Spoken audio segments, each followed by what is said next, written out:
cette petite séquence vidéo au cours de laquelle nous allons parler un peu du Mali. Je me nomme Simon Paul Bambo Ndobo. Je suis le ministre de la Défense de l'Afrique. En fait, j'ai été nommé par le Saint-Esprit, j'ai été nommé par l'Esprit Saint. Et aujourd'hui, nous allons parler un peu du Mali. Vous avez tous suivi aux informations comme moi que les États-Unis ont pris des sanctions contre de hauts responsables militaires maliens et du chef du groupe Wagner au Mali. Le chef du groupe Wagner s'appelle Ivan Maslov, je pense. Ivan Maslov. C'est le patron, c'est le chef du groupe Wagner au Mali. Voilà, les deux hauts responsables militaires maliens, le premier est colonel. C'est le colonel Mustapha Sangaré. Le deuxième est un major, le major Lassine Togola. Alors, pourquoi les USA ont pris des sanctions contre eux? Ils sont impliqués, disent-ils, les USA. Vous avez vu le rapport de l'ONU qui est sorti tout à l'heure là. Voilà. Il faut s'attendre aussi à un rapport bientôt sur le Burkina Faso, sur les massacres qui a eu lieu au Burkina Faso, où on a dit que des gens avaient la tenue. Voilà. L'ONU va pondre bientôt un rapport comme ça. Bientôt. Il faut savoir ça. L'ONU va pondre ou bien si ce n'est pas l'ONU, ce serait une ONG, Amnesty International. En fait, il y a une institution qui va pondre le même rapport au Burkina Faso. Et on va sanctionner quelqu'un. Voilà, on va sanctionner quelqu'un. Forcément. Comme vous avez vu au Mali, là, ils feront pareil au Burkina Faso. Ça, ce n'est qu'une question de jours, quelque temps, là, c'est tout. C'est tout. Alors bon, les massacres de Moura, 500 personnes. L'armée malienne dit qu'elle a tué des terroristes. L'ONU, les États-Unis, l'Occident, la France disent que l'armée malienne a tué des civils. Voilà le débat. Voilà le débat.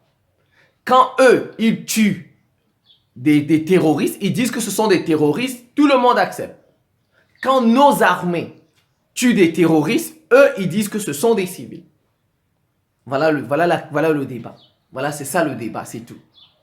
Plus, quand eux, ils tuent, hein, c'est normal. Bon, ils n'ont pas tué. Pour eux, tuer, c'est pas tuer. Ils tuent depuis la nuit des temps. Depuis la nuit des temps, ils tuent les autres peuples.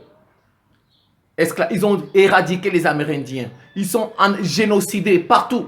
Eux, ils tuent. Ils ont le droit de tuer les autres. Ils ont détruit l'Irak. Combien d'enfants ont-ils tué là-bas? Les enfants, ils ont bombardé tout l'Irak, l'Afghanistan, bombardé la Libye. Ils ont tué combien d'enfants là-bas? Ça, comptons seulement les enfants. Combien de personnes ont-ils tué au Vietnam? Au Vietnam, ils viennent dans la terre eux, on ne les juge jamais. On ne les juge jamais. Ils peuvent pratiquer l'esclavage, pratiquer la colonisation, pratiquer le eux-mêmes encore viennent condamner ça et disent que c'est crime contre l'humanité, mais jamais on ne les condamne. David Cameron vit tranquillement, Tony Blair vit tranquillement, George Bush vit tranquillement, Barack Obama vit tranquillement, Sarkozy vit tranquillement, De Gaulle est mort de sa belle mort, Emmanuel Macron, tout le désordre, ils continuent, ils vivent tranquillement. Ils vivent. Donc vous voyez, eux, ils ont le droit de tuer les autres, on ne les juge jamais. Vous, quand vous tuez, on vous juge. En plus, quand vous tuez, ce sont eux qui vous disent qui vous avez tué. Je vous dis ça, le comble. Le comble. L'armée malienne dit que nous, on a tué des terroristes. Et eux, ils vous disent que vous avez tué des civils. Donc, vous voyez, ce sont eux-mêmes qui vous disent encore qui avez-vous tué. Bon, mais comme ils ont la force. Moi, je dis, c'est la force. Il n'y a pas de justice, il n'y a pas de droit, il n'y a rien. C'est la force. Ils vont arrêter les gens. Vous voyez, c'est pourquoi il faut être fort. Ils ne jouent pas avec les Russes. Ils ont un mandat de Poutine. Le président de la CPI, le procureur, ils vont l'arrêter. Quand Poutine va le voir, on va le voir dans un pays, on va l'arrêter. Les Russes le cherchent, le recherchent. Les Russes le recherchent, ils vont l'arrêter. Cela, ils comprendront. Vous voyez, ils font ça avec les faibles comme nous. Parce que nous, on est faibles. Mais ils ont trouvé fort comme eux, les Russes. Ils ont trouvé plus fort qu'eux d'ailleurs. C'est parce que les Russes sont seuls. Si la Russie avait seulement 5 pays alliés, 5 comme ça, Eux, ils sont dans l'OTAN. Ils sont une trentaine. Ils ne s'en sortent pas face à la Russie qui est seule. Vous voyez, s'il y avait seulement 5, les Chinois sont timorés, il n'y a que les Iraniens qui essayent. Les Russes n'ont trouvé que les Iraniens et un peu la Biélorussie. Bon, la Biélorussie n'est pas... Mais s'ils avaient comme ça 5, l'Occident serait déjà assis. S'il y avait 5 pays comme ça, comme la Russie, 5 pays dans notre planète là, comme la Russie, la dictature de l'Occident là, on aurait déjà arrêté ça. On aurait déjà arrêté. Vous voyez? Ils tuent, on ne les condamne pas. Vous tuez, ce sont eux qui vous disent qui vous avez tué. Et on vous condamne. Voilà le monde dans lequel nous vivons. Bon, maintenant, qu'est-ce qu'il se cache derrière ces sanctions? C'est ce que nous allons décrypter. Bon, le chef du groupe Wagner, c'est un Russe. Ils ne peuvent rien lui faire. Ça, ils ne peuvent rien lui faire. La Russie, c'est l'alter ego des États-Unis. Les Russes sont plus forts que les États-Unis. Les États-Unis ne sont rien. Ils ont besoin des alliés. Les États-Unis seuls ne peuvent rien. Il faut bien comprendre. Regardez les Russes. Les Russes font tout seuls. Voilà ce qu'on appelle un fort. Un fort, c'est quelqu'un qui est capable de faire des choses seul. Les États-Unis sont zéro. Celui qui ne sait pas ça, il perd son temps. Les États-Unis, ils sont zéro. Zéro. Ils ont besoin des autres. Ils ont besoin des autres pour faire leurs choses. Ils ne peuvent pas faire leurs choses seuls. C'est comme ça. Voilà, un fort, c'est quelqu'un qui est capable de faire ses choses seul. Regardez, la guerre en Ukraine, c'est toute une coalition, c'est l'OTAN. Vous voyez? Ça, c'est pas un fort. Un fort, c'est comme vous voyez les animaux. Vous savez, il y a des animaux qui chassent en groupe. Il y a des animaux qui chassent seuls. C'est pas la même chose. Ils peuvent rien faire à ce Russe. À la limite, contre le Russe, là, je pense que c'est une fausse sanction. Ils sont en train, vous voyez, en fait, ils veulent diviser Wagner et Poutine. Donc, quand vous voyez des sanctions, regardez tout ce qu'ils ont fait sur Prigojine, là, dans leurs faux médias qu'ils ont, les LCI, etc. Ah, Prigojine a vendu Poutine, livré Poutine, nanani. Ouais, donc, vous voyez, ils sont en train de... Les sanctions, là, leur objectif premier, c'est diviser. Ce ne sont pas de vraies sanctions. Il faut bien comprendre ça, ce ne sont pas de vraies sanctions. Ce sont de fausses sanctions. C'est des sanctions qui ont un but. Un but, c'est diviser. Voilà, c'est ça le but de ces sanctions. Ce ne sont pas des sanctions. C'est pas que les gens là, non, ils veulent les acheter. Je vais vous expliquer, j'en viens. Donc, le Russe là, donc la première hypothèse, c'est qu'ils veulent salir Wagner auprès des Africains. Voilà, on le sait déjà. Mais ils perdent leur temps. Ils ont tapé poteau, comme disent les Ivoiriens. Ce n'est pas les États-Unis qui peuvent salir Wagner, nous on croit. Moi, je ne peux pas croire en ce que les États-Unis disent. Ça, c'est pas possible, qui qu'il soit. Même peu importe l'États-Unien qui va venir me parler Wagner comme ça, c'est impossible. Donc, si c'est pour salir Wagner, ils perdent leur temps aux yeux des Africains, auprès des Africains. Voilà, ça c'est la première hypothèse, salir Wagner. Mais la deuxième hypothèse, c'est ils veulent diviser les Russes. Les sanctions là, ils se disent que bon, on ne sait jamais. Peut-être qu'il peut chercher à vouloir être de notre côté. Parce que s'il est de notre... Voilà. En fait, c'est ça. Bon, mais ils perdent leur temps parce que le siège de Wagner, c'est en Russie. Le militaire, là, les Maliens peuvent le chasser à tout moment. Le militaire russe, là, le pays là, c'est pour les Maliens.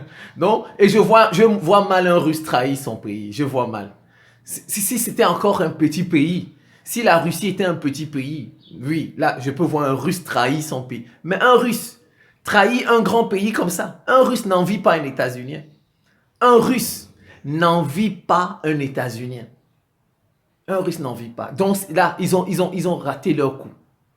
Ils ont raté leur coup. Que salir Wagner ou bien vouloir diviser les Russes, ils ont tapé poteau. Que si ce sont les deux hypothèses, ils ont tapé poteau. Maintenant, regardez d'abord. Vous voyez, hein, ils n'ont pas peur des Noirs, ces gens-là. Parce que Ils ne nous considèrent pas, ils ne nous ont jamais considérés. Parce qu'effectivement, c'est nous qui leur donnons cette image-là. C'est nous qui leur donnons cette image-là. Les Noirs, on les achète pour rien. Un voyage, tu lui donnes seulement un voyage aux États-Unis, tu l'achètes. Tu lui donnes seulement la nationalité, tu l'achètes. Tu lui donnes une flamme blanche, tu l'achètes. Tu lui donnes seulement un diplôme comme ça. Tu vas venir faire une formation, tu achètes. Les Noirs n'ont pas de valeur. Les Noirs, ils n'ont pas de valeur. Ils ne croient en rien. Les Noirs ne croient en... C'est pourquoi vous voyez, on ne nous considère pas. On nous achète facilement. Avec un titre, oh, on va faire de toi. Comme vous voyez tous ces jeunes que vous voyez sur les réseaux sociaux là, on les a achetés. Les jeunes que vous voyez sur les réseaux sociaux là, c'est que les Occidentaux ont acheté. On achète, c'est pourquoi vous voyez, ils ne nous craignent pas. Ils ne nous craignent pas. S'il y avait des gens comme les Sankara, plus comme ça, ils allaient nous respecter. Regardez, je donne d'abord, avant de revenir sur les sanctions, ça fait 12 ans qu'ils ont tué Kadhafi.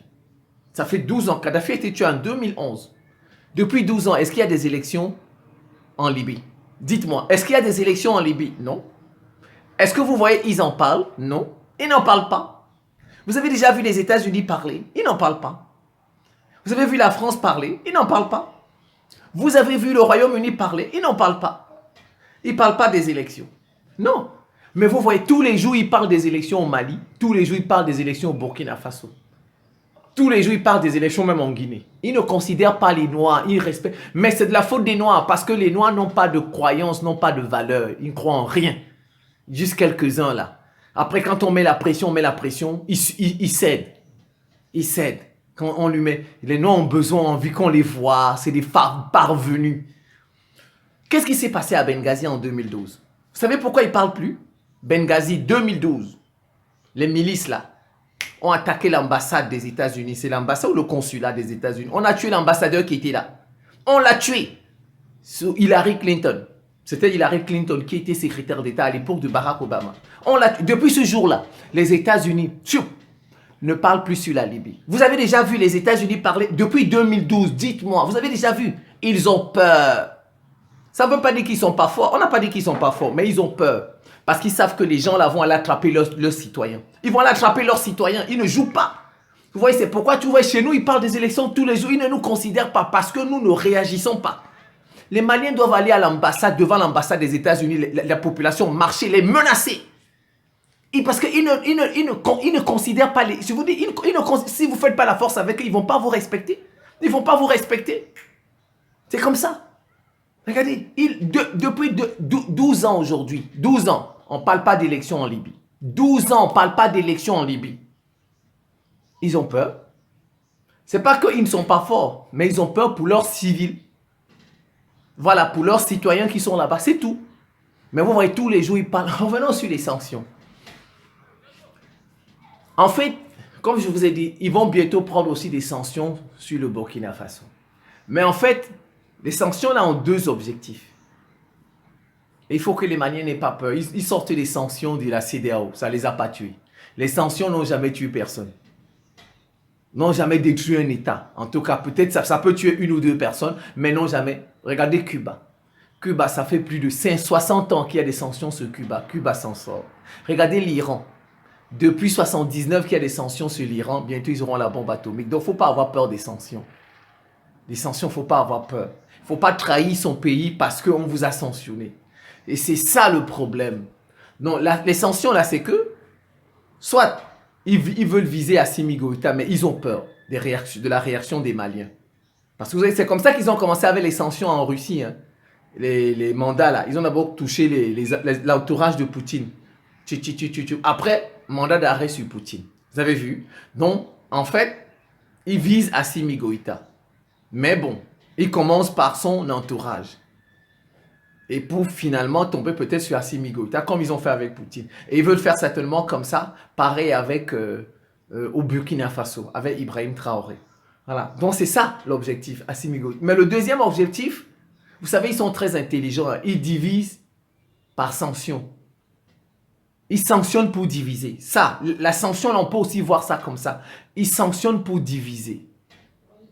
Ensuite, le militaire, le plus haut, là, le colonel Moustapha Sangaré. Parce que quand on va te sanctionner, vous savez, quand on vous sanctionne, Désormais, vous êtes mal vu. C'est ça, on vous regarde mal dans le groupe. Quand vous êtes sanctionné, désormais, les gens vous regardent mal. Vous n'avez plus bonne presse, bonne image. C'est un peu ça. Donc, ils jouent sur ça. Maintenant, quand vous êtes sanctionné, vous pouvez trahir facilement. Parce que leur objectif, c'est qu'ils veulent... Bon, vous savez, ils savent qu'ils ne peuvent plus compter sur un civil au Mali. Ils le savent. Les Maliens n'ont plus la tête sur un civil. Vous savez, ils ne sont pas bêtes, les Occidentaux. Ils ne sont pas bêtes. Ils savent ce qu'il se passe chez nous. Ils ont les agents partout. Même les Noirs sont leurs... Donc, ils connaissent comment les gens pensent. Vous voyez, comme nous disons tout le temps, par exemple, que la Russie ne nous a jamais colonisés. Vous voyez, ils nous envoient le Japon. Ils nous envoient le Japon. Parce que le Japon... Donc, ils savent qu'au Mali, par exemple, au Mali, il n'y a plus un civil là-bas qui peut rivaliser avec les militaires.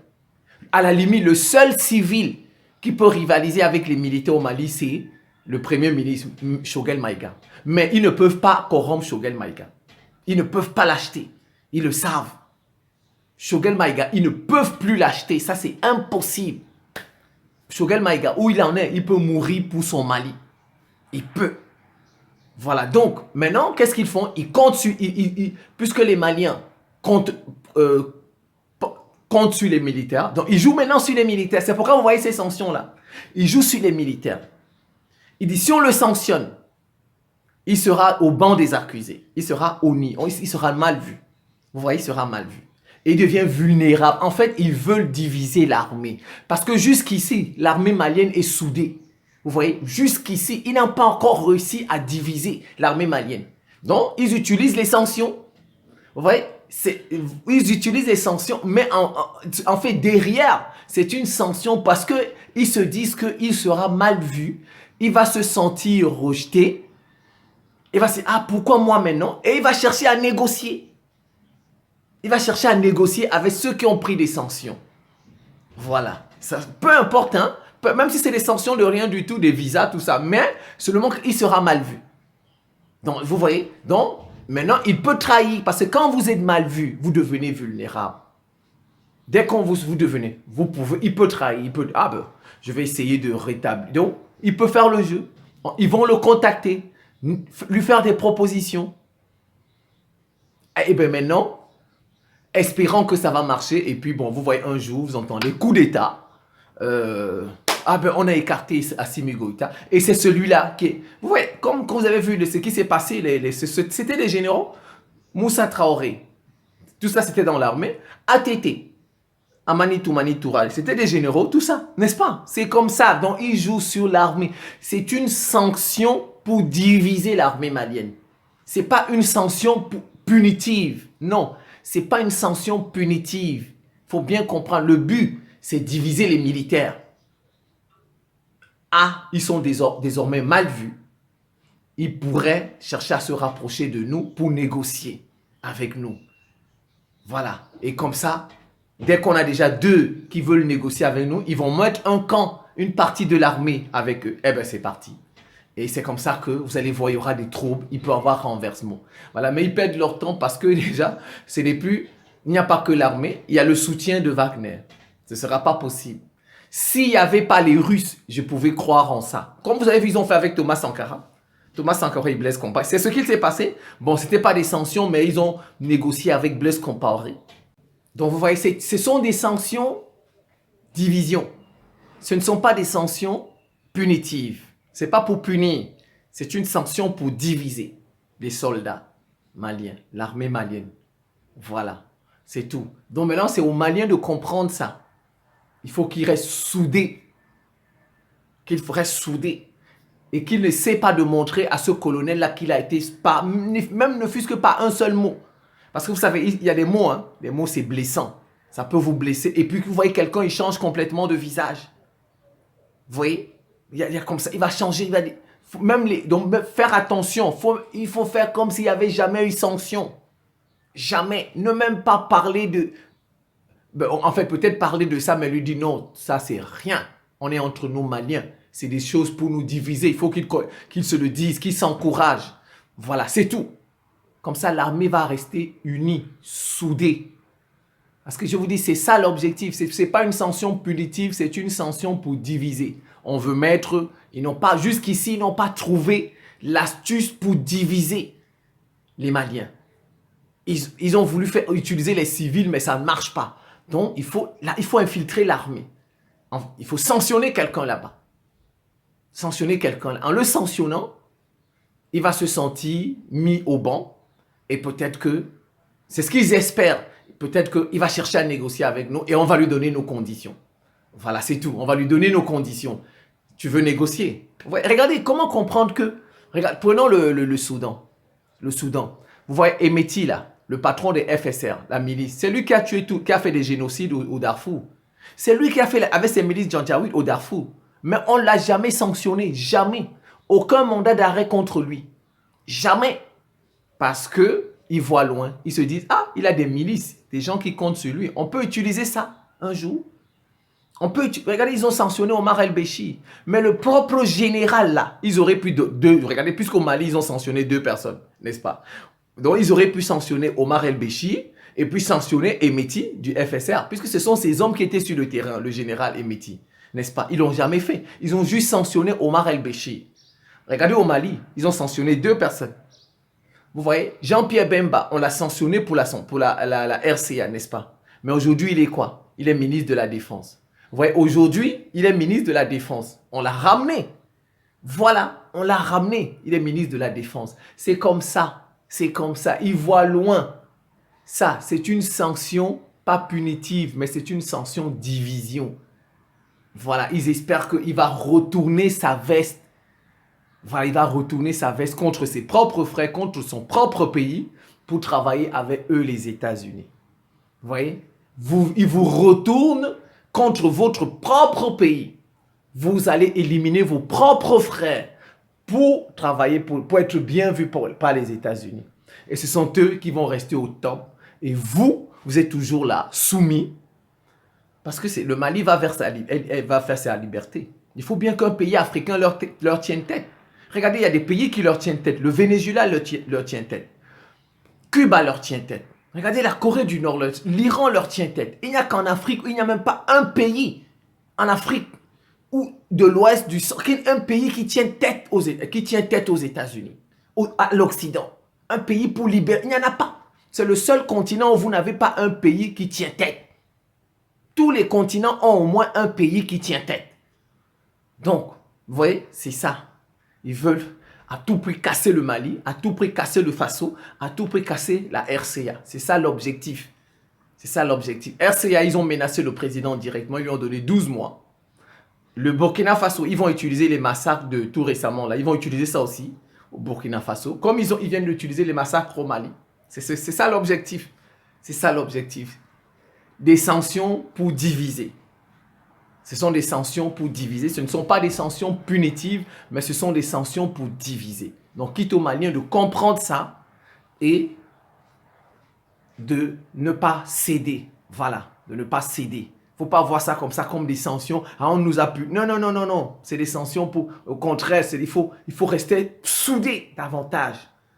Voilà. Face à ces fausses sanctions, ce sont des fausses sanctions. Il faut rester soudés. C'est la fin de cette petite séquence vidéo. Je vous remercie pour votre attention et à très bientôt.